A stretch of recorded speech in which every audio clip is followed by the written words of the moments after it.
name's Bond. James Bond.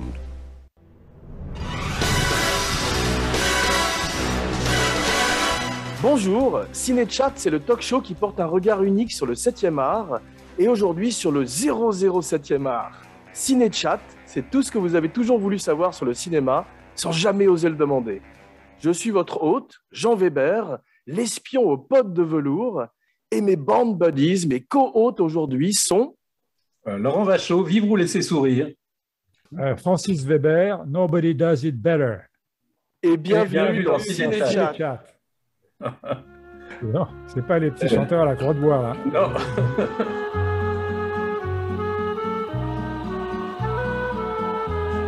Il était une fois un espion au permis de tuer, un alcoolique et un baiser invétéré, mais assez parlé de moi, et parlons plutôt de James Bond 007, le nom et le matricule de l'agent le moins secret du monde. Je vais laisser très vite la parole à mes co-hôtes, mais d'abord posons rapidement les bases de ce premier numéro de Ciné-Chat, pas Ciné-Chat, ça ce sera la prochaine émission sur le porno au cas où celle-ci ne marche pas, une discussion autour d'un film ou d'un thème, et aujourd'hui, le Casino Royal de Martin Campbell, 2006, est notre point de départ pour parler de l'ère Craig, le DCU, le Daniel Craig Universe, et aussi bien sûr des 24 autres films de la série. Mais pour l'heure, rien ne va plus. Bon voyage, James Bond Begins. Et tout d'abord, laissons la parole au papa de Bob Sinclair et à mon père également, Francis Weber, qui va nous raconter sa première Bond expérience. Comme tout le monde, avec le premier James Bond, Sean Connery, bien sûr, oui. C'était Dr. No. C'est ça, oui. Tu l'as vu en salle? Je l'ai vu en salle et hier, j'ai revu Goldfinger pour réviser un peu. Ah, formidable. Je sais que tu as revu aussi Skyfall il n'y a pas longtemps, donc ça va être intéressant. Ouais. Formidable, bravo. D'ailleurs, je crois que c'est un de vos favoris à vous, hein, Laurent. Moi, Skyfall, je sais pas, on peut en parler maintenant tout de suite. Bien sûr, tu nous parleras de ta première expérience ensuite, mais si tu veux parler de Skyfall, vas-y, pas de problème. Moi, Skyfall, j'aime bien, mais je me demande si c'est vraiment un James Bond. Alors, c'est marrant sur le plan du scénario. Je sais pas ce que Francis, je vous appelle Francis hein, parce que c'est. Oui, bien sûr. Je me disais, comment vous vivez ça, vous, un James Bond qui est un personnage mythique auquel on invente finalement une généalogie, on parle de ses parents, on montre tout d'un coup sa maison d'enfance, des choses que normalement on montre pas du tout dans un James Bond. Et moi, ça m'avait un peu... Alors, je trouvais ça plutôt intéressant parce qu'au bout du 25e film, enfin, je sais pas le combien, 7e, le Skyfall, mais il faut changer un peu. Mais je me demande là s'il ne s'aventurait pas quand même sur des terres qui, normalement, sont un peu interdites. C'est-à-dire, moi, je trouve que... Moi, ça m'intéresse pas de savoir qui sont les parents de James Bond, si Blofeld est son demi-frère, enfin, ce genre de choses. Oui, enfin, il y a un rituel James Bond auquel il faut essayer de temps en temps de s'échapper, si vous voulez. Sinon... Effectivement, on enfonce toujours le même clou. Alors, ils ont essayé de s'en échapper peut-être avec une mauvaise voie. Ça, je ne peux pas la juger. Mais en tout cas, je conçois qu'à un moment donné, c'est vrai que les héros ne devraient pas avoir ni parenté, ni enfant, en fait, d'une certaine manière. Quand vous verrez le prochain, le dernier, là, vous allez sûr. On va pas spoiler le dernier parce qu'il l'a pas encore vu et on fera une émission spéciale cinéflop dessus. Alors, pour te dire, non, moi, j'ai trouvé le film très bien fait. On parlera ensuite, si vous voulez, du passage du principal Bond pendant très longtemps, qui était Sean Connery, à Craig. Parce qu'il y a un changement extraordinaire quand j'ai revu Goldfinger. Et pour en revenir donc à la première fois où je l'ai découvert, c'est comme tout le monde en salle, et d'une manière épatante, parce que j'étais très épaté, tu vois. 1962, Dr. No. Je l'avais vu en plus parce que à l'époque, j'étais journaliste à RTL. Je l'avais vu au Plaza Athénée prendre contact avec la presse française. Sean Connery, tu veux dire? Sean Connery, oui. C'est-à-dire qu'il est arrivé avec un costume impeccable, parce qu'il portait très bien le costume, une perruque qu'on ne voyait pas, parce qu'on ne savait pas à l'époque qu'il était chauve, et un contact formidable avec les journalistes. C'est fantastique. Et toi, Laurent, alors ta première fois? Alors moi, le premier James Bond que j'ai vu, en fait, même je l'ai vu au cinéma parce que ça passait pas à la télé dans les années 70, c'est L'espion qui m'aimait. Donc c'était avec Roger Moore. Hein. J'avais pas vu de James Bond avec Sean Connery. Je devais avoir à l'époque 13 ans. Hein. C'était en 1977. Tu avais pas vu les rediffusions? Tu sais, il y avait des reruns des vieux James Bond qui sortaient en salle. Non, ce que j'avais vu à la télé, ils avaient passé à l'époque, je me souviens, et j'avais dû le voir peut-être avant, L'espion qui m'aimait. Tu sais, un James Bond parodique qui s'appelait Casino Royale, mais qui était réalisé réalisé par plusieurs réalisateurs. Il y avait même Belmondo qu'on voyait à la fin, parce qu'il vivait avec Ursula Andress à l'époque, qui jouait aussi dans le film. Et tu le voyais en légionnaire qui venait donner un coup de poing et qui faisait « Ah, merde !» C'était la seule chose qu'il disait dans le film. C'était un film aberrant de 1967 avec Peter Sellers, Woody Allen et Orson Welles dans le rôle de Le Chiffre. Il y avait Jacqueline Bisset. Il y a les deux héros du Magnifique dans Casino Royale, tu vois. Moi, mon premier James Bond, c'est comme toi, c'était au cinéma, mais j'avais vu, je crois, auparavant, Vivre et laisser mourir, peut-être. Ouais. Moi, à cette époque, j'habitais en Auvergne, je me souviens, et ces films-là passaient pas. C'était un cinéma complètement pourri. Il y avait des films qui arrivaient 8 mois après la sortie parisienne, hein, parce qu'on se rend pas compte de ce que c'était à l'époque dans certaines régions de France. Et c'est quand je suis revenu en région parisienne en 77 que j'ai vu L'espion qui m'aimait synchrone, quoi, avec sa sortie. Ouais. Et mon préféré de Roger Moore, tu te rappelles, c'est celui, papa, où il y avait Jaws, la première fois qu'on montrait ce personnage avec ses dents d'acier. Ah oui, formidable, mais j'ai l'impression que l'accent auvergnat n'est pas loin de l'accent écossais, non?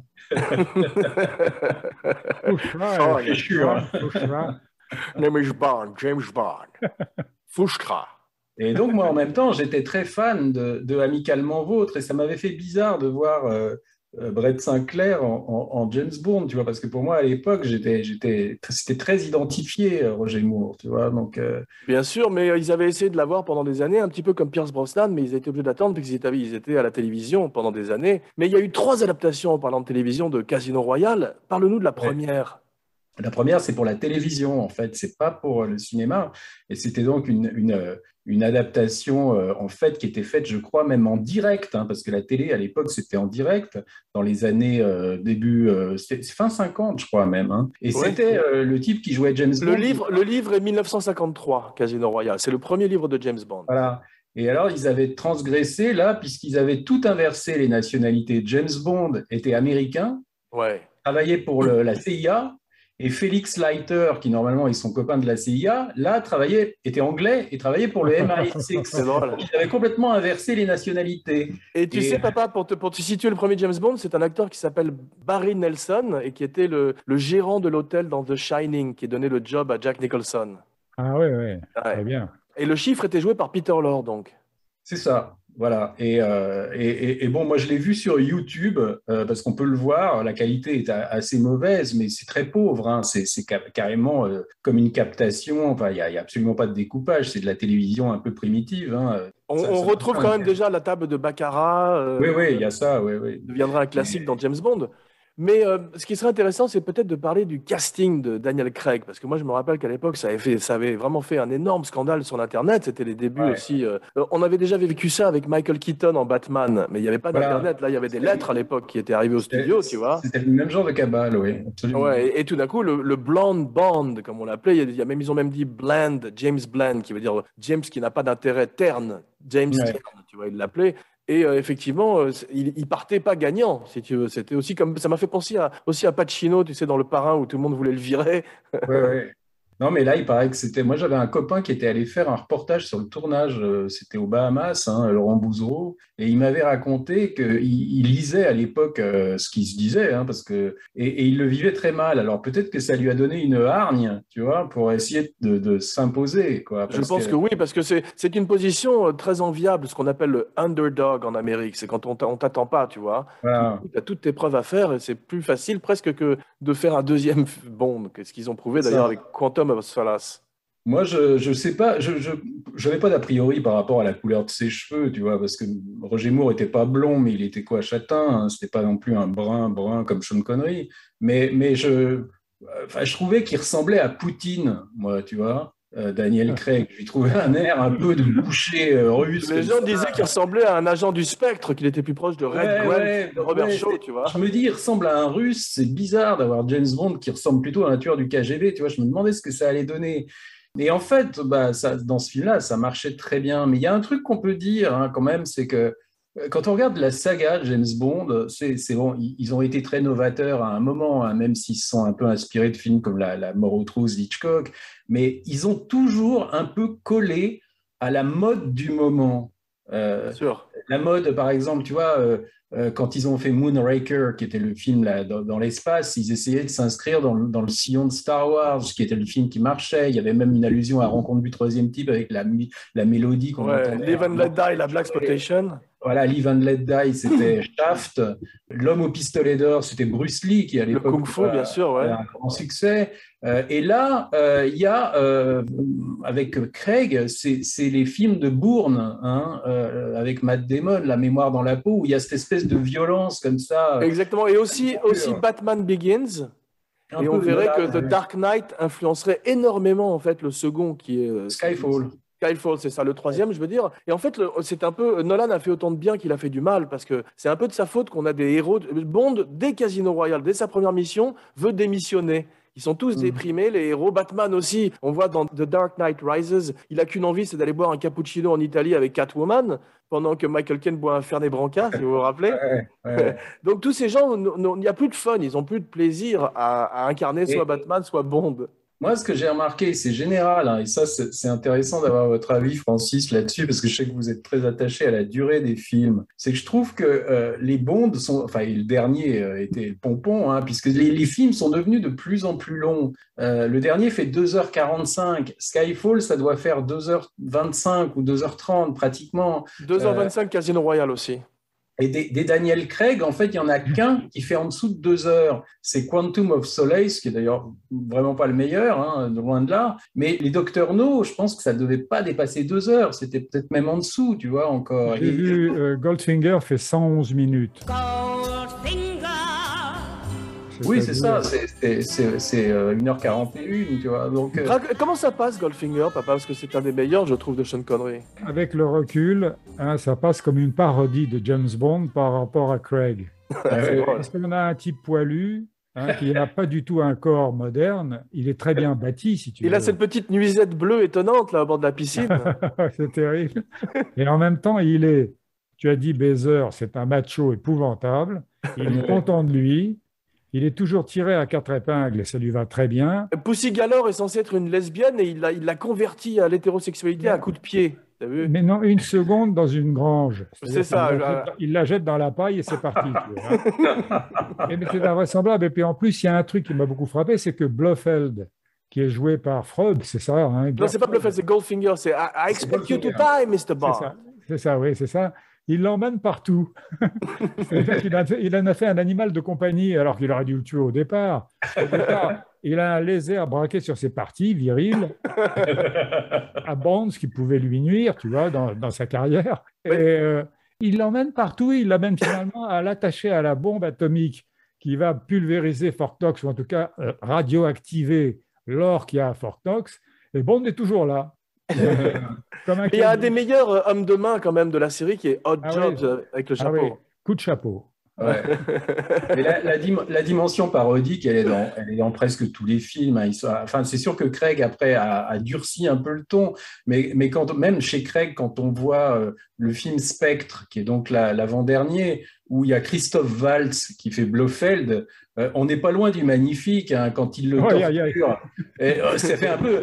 il y a le rat qui va passer dans l'autre cage avec les dents imprégnées de cyanure. On n'est pas loin de ça quand même. Hein. J'ai une question à poser d'ailleurs. C'est bien dans Skyfall qu'on voit donc Craig se battre sur le toit d'un train avec un méchant. C'est ça. Ouais. Bien. Est-ce que c'est avant ou après les galipettes que faisait Belmondo sur le métro aérien? C'est bien après, puisque c'est les années 70. Alors, donc ils sont peut-être inspirés de Belmondo, mais c'est tellement mieux fait, là, c'est hallucinant. C'est vrai, mais dans la spéciale Peur sur la ville, on voyait que Steve McQueen l'avait fait aussi dans son dernier film qui s'appelle Le Chasseur, où il était également sur le toit d'un métro. C'est devenu quasiment un classique, ou d'un train en tous les cas. Et le train dans Bond, je trouve dans Spectre, justement, moi je défends un peu certaines scènes en particulier de Spectre, notamment le combat avec Bautista, qui fait un formidable homme de main. Le combat dans le train, c'est quand même un des meilleurs combats de Bond, je trouve. Oui, c'est possible. Ouais.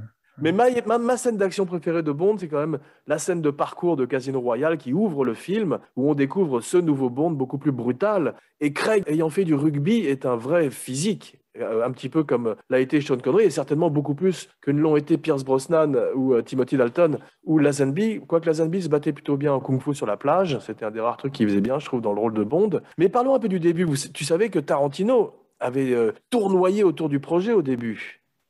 Oui, pareil, oui. Mais à l'époque où Pierce Brosnan était encore James Bond. C'est ça, il voulait faire un film d'époque, ce qui se passerait dans les années 60 avec Pierce Brosnan, peut-être tourné en noir et blanc. Il voulait l'appeler Casino Royale with Cheese, bien sûr.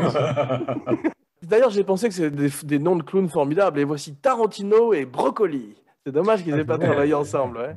Je pense que les brocolis, enfin la brocoli, puisque maintenant c'est une femme qui est la productrice, ils veulent pas de réalisateurs qui ont une patte trop, enfin un nom trop connu. Tu vois, je crois que Spielberg voulait en faire un à un moment et il lui avait dit parce qu'ils veulent en fait presque des yes man et Sam Mendes. Nolan aussi, mais ça a changé avec Mendes, ça justement, ouais.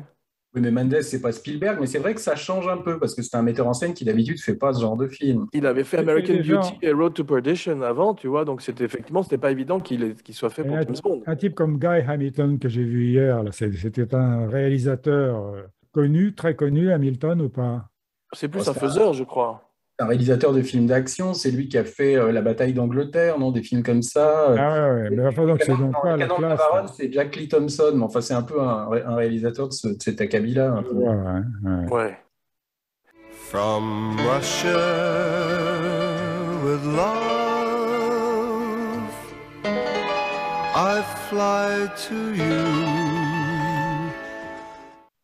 Mais moi, j'aimais beaucoup Bon baiser de Russie, qui justement était un peu plus sérieux et beaucoup plus sur la guerre froide. Et il y avait un véritable méchant extraordinaire qui était Robert Shaw dans le rôle de Red Grant. Vous vous rappelez aussi la combat dans le train. Dans un compartiment de chemin de fer extraordinaire. Ouais. Plus le décor est petit, plus c'est difficile pour faire la cascade. Alors, ça, la bagarre dans le compartiment, ils l'ont refait dans L'espion qui m'aimait après, avec le Jaws. Là, elle est belle. Complètement le compartiment de train avec Roger Moore qui a l'air tout petit à côté et puis Barbara Bach qui est complètement écrasée contre le mur aussi et c'est vraiment la même scène quoi. Il lui balançait de l'électricité dans les dents, je me rappelle. C'est la fille de Stanley Kubrick qui avait designé la mâchoire en métal de Jaws, Katharina Kubrick, et Kubrick avait lui-même aidé à éclairer une des scènes de L'espion qui m'aimait, tu vois, ça c'est pour le trivia quoi. Ouais, j'aime beaucoup les relations entre Kubrick et James Bond, ouais. Ken Adam, tu vois, le Coréen au chapeau de Goldfinger aussi est électrocuté quand il veut récupérer son chapeau. Absolument. Ouais. Et ce qui est bien, c'est que Bond a le dessous. Ça, je me rappelle que c'était vachement bien à l'époque, ouais. Et moi, Goldfinger, c'est mon préféré, je crois, de Sean Connery. Je les ai tous revus il n'y a pas longtemps, quand même, depuis, parce que moi, on a une enfant qui n'est pas encore trop grande, là, donc elle les regardait, une ado, et on les a tous revus. Alors, c'est marrant de voir quelqu'un qui a 13 ans aujourd'hui, qui regarde les Sean Connery, mais ça fonctionnait, elle ne trouvait pas ça ringard. Tu vois. Ouais, c'est drôle, ouais. Mais tu as vu, il n'y a pas que Craig, bien sûr, qui a auditionné au début. Ils ont vu Ewan McGregor, Karl Urban et Henry Cavill, qui était arrivé quasiment deuxième, mais il avait 22 ans à l'époque et il était beaucoup trop jeune. Tu sais, papa, c'est celui qui fait Superman, Henry Cavill. Oui, bien sûr. Ouais. Et on peut se poser la question aujourd'hui de la pérennité de Bond dans le monde du cinéma d'aujourd'hui, maintenant que tu as Mission Impossible, tu vois. Parce qu'avant, il n'y avait pas tellement d'autres films qui faisaient ça. Tu vois, absolument. Mais même des films comme John Wick ou les Fast and Furious font du Bond mieux que Bond, finalement. C'est ça. Donc, ils sont peut-être obligés d'évoluer. Enfin, c'est pour ça qu'ils évoluent jusqu'à l'absurde, moi, je trouve, comme dans le dernier, tu vois, parce que pour essayer d'étonner et de faire quelque chose que Tom Cruise fait pas, tu vois, ça doit pas être évident parce que on pourrait se dire ça devrait avoir disparu Bond parce que aujourd'hui rendre Bond pas machiste, père de famille, enfin c'est absurde, c'est autant le supprimer, tu vois, ça. Oui, mais ça peut s'expliquer par le passage du roman au gothique flamboyant dans les constructions. Ouais. C'est-à-dire qu'on passe quasiment au burlesque. C'est ça. Ouais. Pour arriver à dépasser ceux qui sont devenus des concurrents, il faut partir plus haut, c'est-à-dire plus loin, c'est-à-dire souvent dans le mauvais goût. C'est ça, ouais, exactement. Ouais. Et là, on y est, je trouve. Enfin, après, ils vont à nouveau redémarrer avec un autre acteur, mais est-ce que ça va s'arrêter un jour? Moi, je pense que tant que ça marche, ça va continuer, puisque c'est quand même un peu... Pour l'instant, l'acteur numéro 1 chez les bookmakers en Angleterre est Tom Hardy. Mais il est un peu trop vieux et ça va changer vu qu'on n'aura pas de Bond avant quelques années. Donc, sera probablement une fois de plus un acteur qu'on ne connaît pas. Un petit peu comme Craig à l'époque. Moi, j'avais misé sur un gars qui s'appelle Richard Madden, tu vois. Oui, qui fait la série sur le garde du corps de Bodyguard, c'est ça? Voilà, et puis on le voyait dans Game of Thrones parce qu'il a le bon âge, il n'est pas trop connu encore. Et je pense qu'ils vont plutôt prendre un mec qui vient de la série télé, tu vois. Parce les gens parlent de lui aussi, ouais.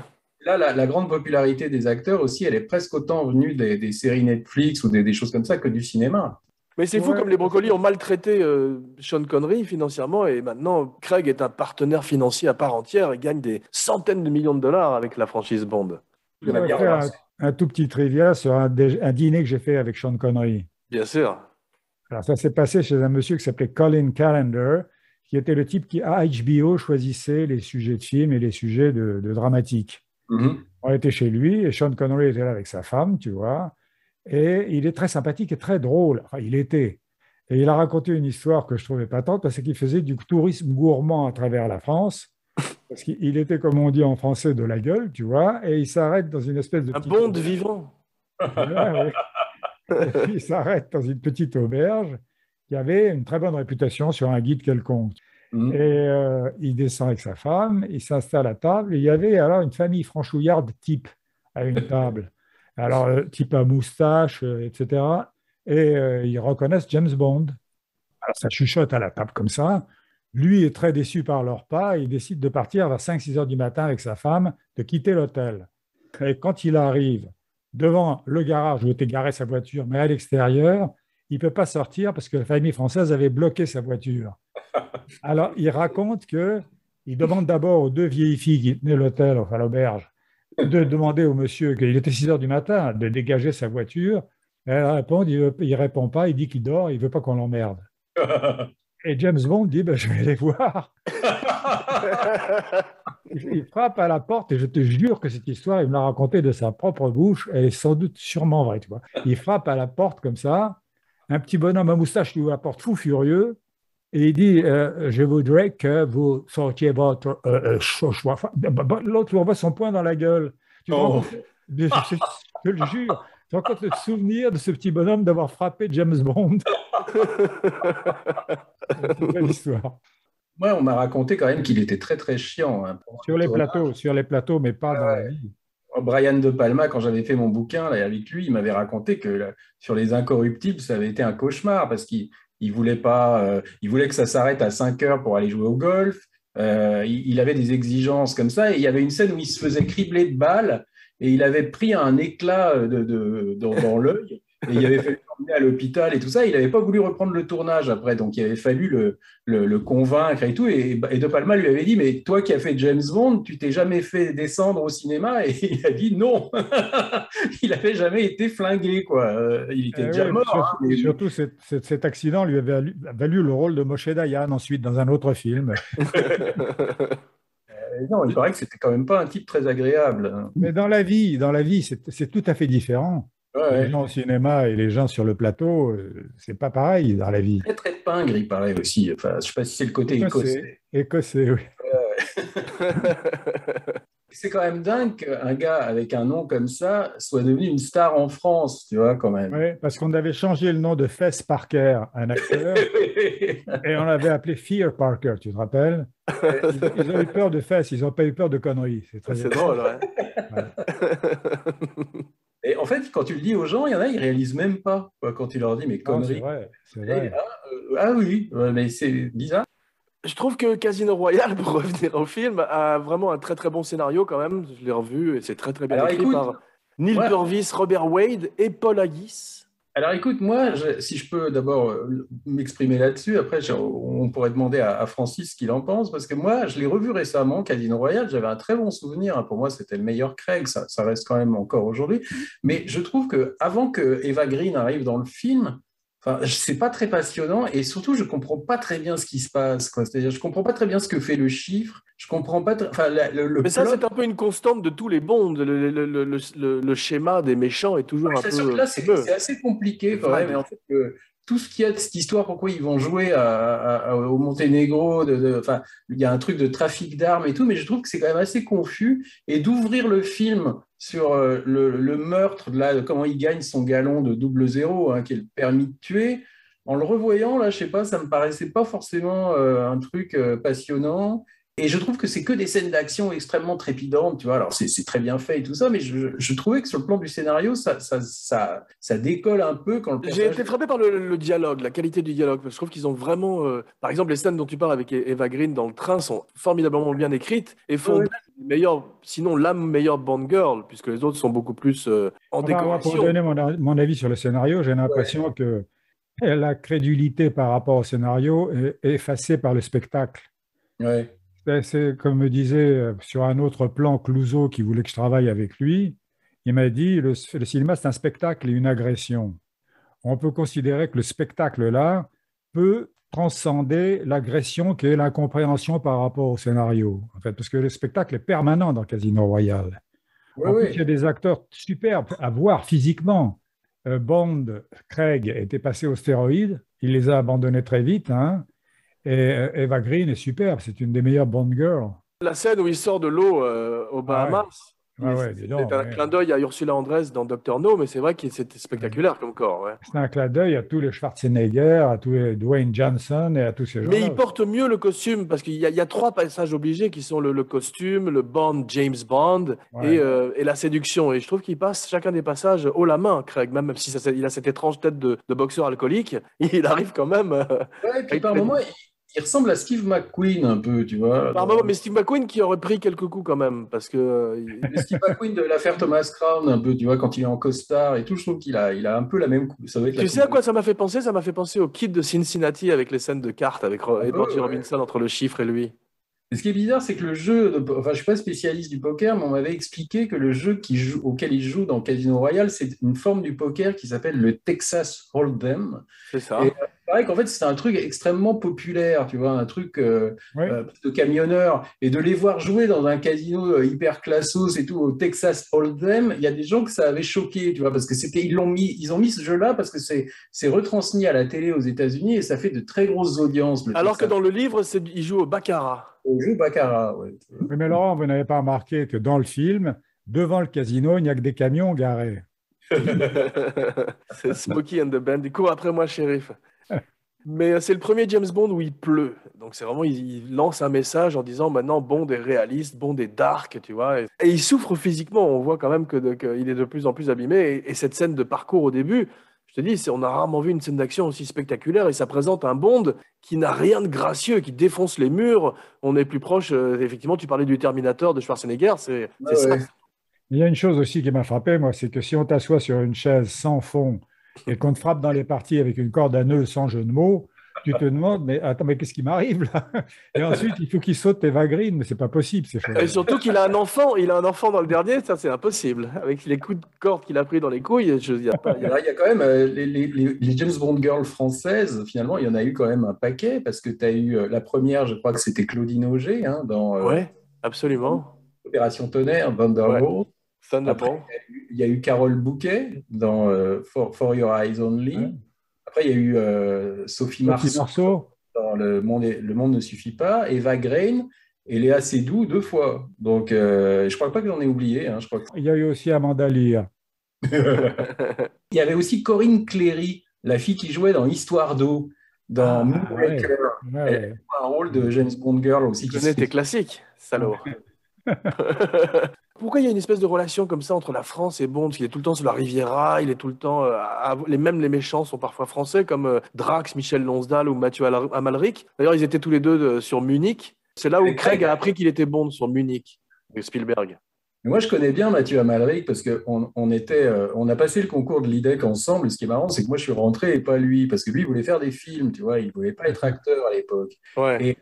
Et bon, je suis resté, je l'ai connu quand même vraiment très bien dans les années 80. Après, bon, je l'ai un peu perdu de vue, mais des fois, on se revoyait. Et un jour, je me souviens, il me dit, là, je vais à Londres parce que je fais des essais pour James Bond, tu vois. Et je dis, mais pour jouer quoi? Il me dit, pour jouer le méchant. Et je me dis, ah bon, mais bon, en même temps, il venait d'avoir des gros succès dans Munich, et donc pourquoi pas? Et c'est un très bon acteur. Mais je me dis, mais il me dit, il y a un problème, c'est qu'il faut que je me batte avec James Bond à la fin. Et je dis, comment ça, toi, tu vas te battre avec James Bond?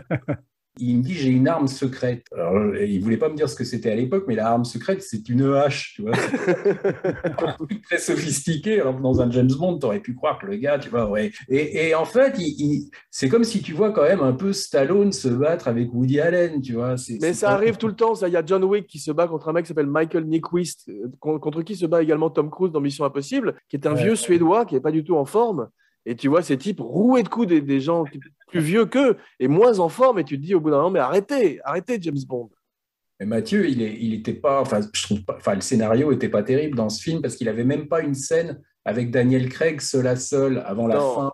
Ils ont eu un grand problème surtout, c'est que ça a été fait pendant la grève des scénaristes à Hollywood. Ah. Le film en a beaucoup souffert. Et la version porno s'appelait Quantum of Solace. Moi, Mads Mikkelsen, je crois que c'est la première fois que je le voyais parce que j'étais pas très familier de ces films danois. T'avais pas vu la série des Pushers? Non, je l'ai vu après. Tu savais que Pierce Brosnan avait demandé 30 millions de dollars pour revenir? Ah bon? Et c'est peut-être ça aussi qui a fait que les Brocolis ont hésité à faire le film. Ceci dit, comme ils voulaient rebooter, mais ils ont quand même gardé Dame Judi Dench dans le rôle de M. Ça, c'est entre elle et Craig sont électriques, je trouve. Ouais, c'était très bien ça. Ouais. C'est d'ailleurs elle qui est la Bond girl dans Skyfall, carrément. Mais papa, qu'est-ce que tu penses d'acteurs surqualifiés, entre guillemets, comme tout d'un coup Javier Bardem qui arrive pour faire un méchant? Je trouve ça vachement intéressant, moi. C'est très intéressant. Et en plus, c'est toi qui m'avais dit qu'Hitchcock disait « Give me a good villain », donnez-moi un bon méchant. Ouais. Donc, il a des bons méchants sans arrêt, Bond. Parce que bon, il y a un mauvais méchant, bon acteur, mais mauvais méchant qui était Amalric. Ouais. Mais Bardem est étonnant, blond comme ça, homosexuel, brusquement retirant ses dents abîmées pour montrer ses dents abîmées par le cyanure, etc. Il a quelque chose d'intéressant, c'est évident. Mais dans Skyfall, il y a quand même, si on regarde à la fin, tout ce que fait Bardem, c'est pour liquider M du Judi Dench. Ouais. C'est presque une vieille dame en déambulateur, donc on se dit, il y avait pas le faire plus vite, enfin, il y avait sûrement un moyen plus rapide, tu vois. Il est très inspiré aussi du personnage du Joker de Heath Ledger, où il fait exactement les mêmes scènes que dans... Ouais, et quand je disais que ça épousait un peu les modes, c'est que ça fait penser à Hannibal Lecter aussi, quand il est dans la cage de verre, tu vois, enfin, t'as l'impression que c'est le grand méchant. Et puis c'est toujours cette idée maintenant qu'on voit dans tous les films où le mec se fait arrêter, mais en fait, il voulait se faire arrêter, ça fait partie de son plan. Ouais. Moi, je trouve quand même l'innovation de Craig, c'était de revenir quand même à une brutalité, enfin de montrer qu'on s'est fini de rire un peu, parce qu'on avait quand même avec Roger Moore, par moments, on était presque dans le guignolo. Ah oui. Parce que c'était même dans le gendarme à Saint-Tropez, parce que dans les moi, quand j'étais enfant, j'aimais ça, hein, je trouvais ça marrant. Mais c'était Rémi Julienne d'ailleurs qui faisait aussi les cascades de James Bond à l'époque. Mais quand on revoit certains, les scènes à Venise dans Moonraker, t'es pas loin des scènes à Venise dans le Guignolo, tu vois. Quoi. Ouais, non, c'est vrai. Tu avais vu, papa, le film précédent de Daniel Craig qui lui a valu de gagner Bond, qui était Layer Cake de Matthew Vaughn. Non, j'ai pas vu, non. Tu l'as vu, toi? C'était pas mal, non? Moi, je l'ai vu, ouais. Oui, c'est pas mal, mais enfin, il y a rien. Matthew Vaughn, c'est le fils de Robert Vaughn, l'acteur des 7 mercenaires, là. Ah, je savais pas. C'est marrant parce qu'il aurait pu tout à fait faire un Bond, lui. Je sais pas s'ils lui ont demandé, mais c'est tout à fait un... Tu sais, c'est le type qui a fait un X-Men. C'est d'ailleurs pas un mauvais metteur en scène de films d'action. Hein. Bah, c'est lui qui a fait Kingsman. Il a fait son Bond avec Kingsman. C'est ça, il a fait son Bond avec Kingsman, oui, tout à fait. Et moi, je trouve que c'était... bon, Layer Cake, si tu veux, lui, était très bien, mais franchement, c'est un film, tu sais, c'est ces films de gangsters qui étaient un peu à la mode. Mais c'est un film qui était en fait un casting, qui est une audition de Craig, parce qu'il montre qu'il porte bien le costume et qu'il est très séduisant dans le film, et c'est ça que les Brocolis ont vu, et c'est pour ça qu'ils lui ont donné le rôle, en fait. Et Roger Moore a tellement aimé Casino Royale, j'ai lu une trivia qui m'a fait rire, c'est qu'il est allé acheter le DVD. On imagine Roger Moore alors acheter le DVD. Ils n'ont jamais fait un truc où ce qui est bizarre, ils n'ont jamais pensé, ils auraient pu le faire, hein, de faire un caméo d'un acteur qui a joué enfin, je sais pas que dans un. Mais ils voulaient Sean Connery pour Skyfall, pour faire le vieux dans la maison de James Bond à la fin, qui est joué par Albert Finney, je crois. Oui, dans quel état d'ailleurs? Il a fini tout le whisky de la réserve. C'est pas croyable, c'est pas croyable. C'est-à-dire que quand il dit allez, suivez-moi, il essaie de courir pour entrer dans une porte large comme ça. Et la légende veut qu'ils l'ont proposé à Sean Connery, ou qu'ils voulaient le proposer à Sean Connery. Ah d'accord. Ouais. Je savais pas, mais parce que je me dis, c'est curieux qu'ils aient pas voulu faire des caméos, tu vois, qu'on voit, je sais pas, Roger Moore ou enfin les gens. Et tu sais qu'à la fin de Never Say Never Again, Sean Connery devait croiser Roger Moore dans la rue. Ouais, ah ouais, Et bah, c'est tu Roger Moore qui devait dire alors, t'es revenu, et c'est les Sean Connery qui disaient Never say never again, un truc comme ça. Tu vois. Et finalement, ils l'ont pas fait parce que vois, le Never Say Never Again, j'avais pas tellement aimé, moi. non, c'est pas le meilleur du lot, mais il y a C'est pire. le remake de Opération Tonnerre, en fait, C'est jamais plus ça, c'est jamais. ça. J'invite nos auditeurs à écouter la spéciale Never say never again. Craig a 38 ans sur Casino Royale. Et je trouve que comme tous les autres Bond, il a fait son Bond de trop avec No Time to Die. Ils n'ont jamais Ouais. réussi à sortir gracieusement. Et il a 53 ans sur No Time to Die. Il est très différent à la fois Et physiquement c'est et... pourtant très jeune. Hein. c'est très jeune, mais À notre époque. il a l'air moins impliqué qu'il ne l'était dans les précédents. Il a l'air un petit peu plus ailleurs. Le plus vieux, c'est quoi? C'est Roger Moore, non? Roger Moore avait plus de 70 ans sur les derniers. Ouais. Non, il avait 58 ans. Non, je crois qu'il avait. Non, je crois que sur Octopussy, il a 63 ans. Non, non, 74 ans. Tu confonds avec Jeanne Flamand, là. Sean Connery avait 32 ans sur Dr. No. Et le plus jeune, c'est Lazenby, qui avait 30 ans sur Ouais. Au service secret de Sa Majesté, qui a inspiré énormément des autres Bonds, puisqu'on voit que Diana Rigg meurt, qu'il y a un côté Ouais. plus dark qu'il voulait faire aussi déjà à l'époque. Je me souviens, moi, d'une émission de télé à Paris, à l'époque je vivais à Paris, tu vois, où tu avais une interview de Roger Moore, où on envoyait un extrait du film, où déjà, lui, un peu pépère, tu vois, faisait la cour à une fille qu'il aurait fait arrêter pour pédophilie à notre époque, et il l'embrassait. Et on est passé sur Roger Moore qui a simplement dit « dégueulasse ». En anglais, awful. Tu vois. Awful, ouais. C'était la scène où il draguait cette fille dans une patinoire, tu sais, une fille qui avait 16 ans, et lui, on avait donc, comme je te dis, au moins 73. Et tous les deux, vous êtes allés sur le tournage d'un James Bond, hein, Jean m'avait dit, vous êtes allés sur... Moonraker, ouais, pas le meilleur. Mais on a rencontré Jaws et on a rencontré Roger Moore qui a été adorable, mais qui fumait son cigare à proximité des enfants sans aucun problème. C'était à Volvic... Non, c'était pas à Volvicomte. Je me rappelle plus du nom du château, mais c'était effectivement le repère de Drax dans le film, le repère de Michael Lonsdale. Moi, à l'époque, j'habitais à Melun et c'était juste à côté. Et c'était un grand événement, si tu veux. Il y avait, Je sais, je t'avais dit, je t'avais vu à l'époque de l'autre côté des grilles, essayer d'entrer. Non, non, mais on avait... Alors que moi, je buvais un cognac avec Roger Moore. Mais Lonsdale était un formidable acteur, parce que moi, je l'avais eu dans un film que j'ai scénarisé qui s'appelait Le Téléphone Rose, Ouais. où il jouait le patron de l'entreprise américaine qui a racheté l'entreprise de Pierre Mondy, et il était vraiment épatant comme acteur. Bah, il a fait tout le spectre, comme on dit, hein, Spectre, c'est le mot. puisqu'il a aussi bien joué chez Marguerite Duras que chez James Bond, que chez Xavier Beauvois. Enfin, il a ratissé quasiment tous les genres de cinéma. Et puis, il parle parfaitement anglais aussi, ce qui fait qu'il a pu fait avoir une carrière internationale. Ouais. Mais je voudrais parler une fois de plus encore un petit peu de Casino Royale. Mads Mikkelsen est parfait dans leur scène où ils sont à table de poker, tu sais, au Texas Hold'em. Par moments, il est assez beau, Mads Mikkelsen, et on a l'impression que c'est lui, Bond, et que le blond en face de lui est le méchant de Spectre, en fait. Oui, c'est un petit peu inversé, je trouve. Parce qu'il a l'air russe un peu, l'autre. C'est ça, et pareil, quand il est à côté de Dame Judi Dench, tu as un peu la même dynamique que dans Bon baiser de Russie, tu avais Robert Shaw qui était torse nu face à Rosa Klopp, tu sais, cette femme qui avait un poignard dans sa chaussure, et tu as un peu cette petite bonne femme à côté d'un géant blond ou d'un grand blond avec une chaussure avec un poignard. C'est pas une chaussure noire. Le personnage que joue cette femme-là que tu viens de citer, la Rosa Klebb, c'est celle qui a les poignards empoisonnés au bout de ses chaussures. Hein, dans Bon baiser. C'est que le livre de Bon baiser de Russie se termine par la mort de James Bond. Ah bon? Ian Fleming l'a tué. Il se fait empoisonner par les fameux couteaux, tu vois. Par Rosa Klopp qui était jouée dans la vie par Lotte Lenya, la femme de Kurt Weill. Et donc le livre de Bon baiser de Russie se termine par Bond qui s'affaisse par terre qui s'affaisse par terre, en train de suffoquer. Et bon, on ne te dit pas qu'il est enterré et tout ça, mais à l'époque, Ian Fleming, il voulait arrêter. Il en avait marre. C'était un peu comme François Merlin dans Le Magnifique, c'est-à-dire que son héros l'exaspérait, tu vois, c'est-à-dire qu'il avait voulu s'en détacher. Puis finalement, après, il l'a ressuscité. Mais ça se termine, quand tu regardes le bouquin, il est en train de suffoquer. Et vraiment, quand tu lis, tu te dis, il est mort. Oui, mais il a été tué ensuite, Fleming, par Broccoli, qui voulait que ça continue.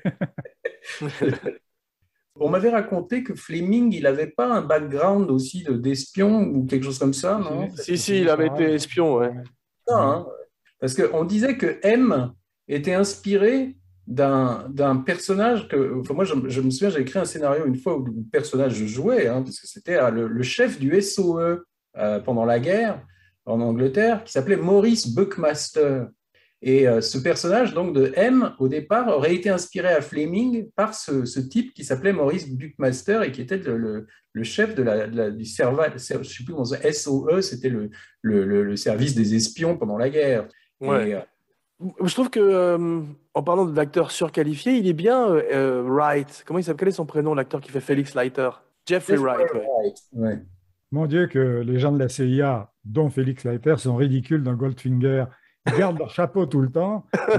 On dirait deux clowns habillés avec des costards et des cravates. Et ils courent ensemble tous les deux comme ça tout le temps. Et tu sais que toutes ces scènes à Miami, tu as vu quand il est dans l'hôtel, ils sont pas à l'hôtel, c'est des espèces de fond bleu archaïques de l'époque.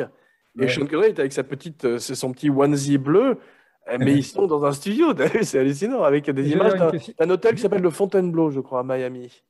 J'ai Ouais. une question à vous poser. Hein. Si vous avez affaire à un type avec qui vous jouez au poker, qui exige toujours d'être à la même place et qui a un écouteur dans l'oreille, vous n'avez pas un léger soupçon? C'est vrai, c'est incroyable. Cette fille qui est simplement au premier étage lui dit attention, il a un 3 de cœur, un 7 de pique, etc. Ils vont loin dans la crédulité des gens quand même. Hein. C'est elle qui se fait peindre en or par la suite, c'est ça? C'est ça, ouais. Ah, c'est une belle image de Bond quand même. Avec Bardem, tu sais comment ils deviennent amis, Greg et lui, sur le plateau de Skyfall. C'est tous les deux des anciens rugbyman. Bardem aussi. Ah ouais. Tu vois, Bardem, je trouve que c'est un des rares acteurs. Moi, il m'évoque un peu le Depardieu des débuts, un peu, tu vois. Il a une Ouais, c'est espèce vrai. de qualité comme ça. Il peut aussi bien jouer un intellectuel qu'un type extrêmement rustre. Il n'y en a pas beaucoup comme ça. C'est vrai que Nick Nolte, que vous aviez utilisé dans le remake des Fugitifs, avait ça aussi. Hein. Mais Bardem, c'est bizarre, ils auraient presque pu, à la grande époque, demander à Depardieu, à un moment, de jouer un vilain, un méchant de Mais il y a une famille d'acteurs comme ça, parce que tu regardes Anthony Quinn en Zampano dans La Strada, ou Mitchum, ce sont des Ouais, ouais. acteurs qui ont cette force physique. Mais ce que je veux dire, c'est qu'ils peuvent être crédibles en intellectuel, ils peuvent par moments avoir l'air féminin, tu vois, malgré leur carrure extrêmement massive comme ça. C'est des acteurs quand même qui, moi je pense que Bardem, c'est un type qui pourrait avoir le même éventail, tu vois, que Depardieu. Il n'a pas tourné avec il n'a Oui, pas fait autant de films différents, mais moi il me fait penser un peu à ça. vous l'aviez plus ou moins évoqué quand vous faisiez un truc sur Bond, là, ou sur Sean Connery. C'est là qu'on découvre que Craig avoue peut-être qu'il a été homosexuel.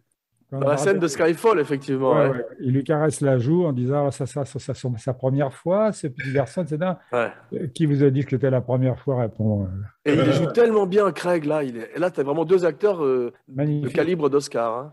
Ouais. Ouais, mais après, je sais pas, moi, vu comment on est parti dans le monde woke qui est le nôtre maintenant, homosexuel, enfin je pense qu'ils iront jamais là-dedans, les brocolis, mais Mais Q, le bien nommé, est homosexuel. Et Ah oui. il a un boyfriend. Et on va chez lui dans le dernier pendant qu'il prépare à manger pour son boyfriend. ah oui, oui, oui. Ouais. Dommage que ce soit pas Bond, son boyfriend, carrément. Aller plus loin encore.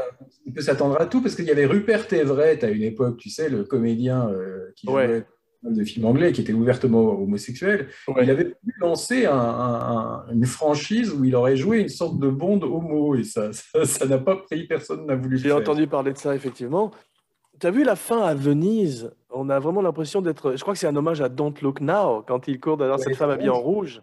Oui, oui, probablement, oui. Ouais. Ouais, j'avais oublié, j'avais pas remarqué ça la première fois, mais là ça m'a frappé, peut-être parce qu'on a fait une émission dessus il y a pas très longtemps. Nobody does it better. Est-ce que vous voulez qu'on parle un petit peu du futur de Bond? Est-ce que vous pensez que c'est un passage, comme on dit, qui a sa place aujourd'hui dans le monde ou c'est fini, James Bond? Moi, en voyant le dernier, on peut se poser la question, effectivement, s'il est toujours d'actualité. Et comme on disait, avec toutes les énormes franchises et les Marvel.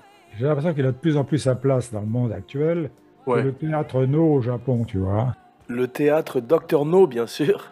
C'est-à-dire que c'est tellement rituel Ouais, qu'on fera un Bond, qu'il soit noir, qu'il soit homosexuel ou quoi que ce soit. ouais. On exigera de lui, si tu veux, ce qu'on a aimé. C'est-à-dire, c'est vrai que vous signaliez qu'il y avait un Bond, ça commençait pas avec, c'est peut-être le dernier d'ailleurs, avec le fameux revolver et la musique. Le dernier commence par un flashback, qui est la première fois où je crois qu'il y a un flashback dans les films de Bond, et ça fausse complètement, là, effectivement, les codes. C'est ça, c'est les codes qui sont importants dans Bond, et peut-être c'est ça qui le maintiendra, je ne sais pas. Qu'est-ce que vous en pensez, Laurent? Bah, on a tendance, moi je me souvenais que quand je regardais les Bonds des années 80 avec Roger Moore, j'aimais bien, mais en gros c'était toujours la même chose, donc on sortait de là en disant ouais, ils se sont pas foulés, ils ont refait la même chose que... Donc on n'était pas content quand c'était toujours la même chose, et quelque part des fois on n'est pas content quand c'est nouveau. Enfin, donc il y a un espèce de juste milieu qui est difficile à trouver dans ce genre. Vous, on vous aurait demandé par exemple d'écrire un James Bond un jour. Vous auriez fait quoi? Vous auriez pas fait un une peu la comédie? même chose. Je veux Ouais. dire que ce qui se passe, c'est que je crois que c'est Monterlon au Cocteau qui disait le théâtre, c'est surprendre les gens avec ce qu'ils attendent. Ouais. Et c'est pareil pour Bond, il faut les surprendre avec ce qu'ils attendent. Si vous sortez de cette trace-là, vous les trahissez, le public. Bah, c'est ce qu'ils ont fait là, hein, en ce moment. Quand vous verrez le dernier, vous verrez. J'ai vu votre réaction à tous les deux. Moi, je trouve que bon, le dernier ne marche pas autant. Alors, peut-être que c'est la pandémie, je ne sais pas. Peut-être que les gens vont moins dans les salles, mais en tout cas, il marche beaucoup moins que les Craig précédents. Et je crois que d'abord parce qu'il est trop long, et il y a des trucs qui sont ridicules. Moi qui suis fan de James Bond, tout en étant très critique sur certains Bonds, hein, moi, il y a des trucs que j'ai pas acceptés. Alors, on va dire que je suis pas C'est-à-dire assez... qu'on a l'impression, tu sais, Craig a dit après Spectre, à la fin de Spectre, je préfère me trancher les veines que de refaire un James Bond. Et effectivement, dans No Time to Die, tu as l'impression que personne n'a envie d'être là. Ah oui, ils font tous la gueule. Ouais. Et Léa Seydoux, mais je comprends pas, si tu veux. Enfin, elle peut être bien dans d'autres films, mais là, dans les deux Bonds, je trouve qu'elle est complètement inexpressive. Enfin, C'est pas le pire. Enfin, on va faire une spéciale No Time to Die. Pour l'heure, est-ce que vous avez quelque chose d'autre à dire sur le personnage de James Bond? Ah, c'est notre enfance, même aux gens plus âgés, tu vois. C'est-à-dire que ça fait partie d'une enfance de cinéma qui est quelque chose à laquelle on tient. Bien sûr, il y a un passage aussi entre père et fils, puisque moi j'ai vu les premiers aussi avec toi. Et Ouais. c'était un grand souvenir de cinéma, effectivement. Hein.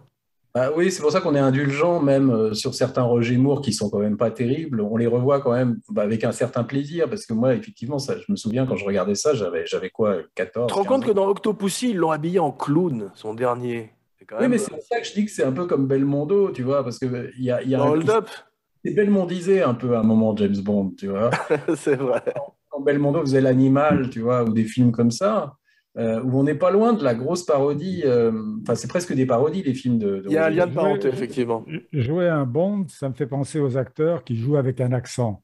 C'est-à-dire que si vous retirez l'accent de Rému, Ouais, il est un peu amoindri. Et il y a ouais, des acteurs qui avaient une telle musique que tu ne pouvais pas les diriger.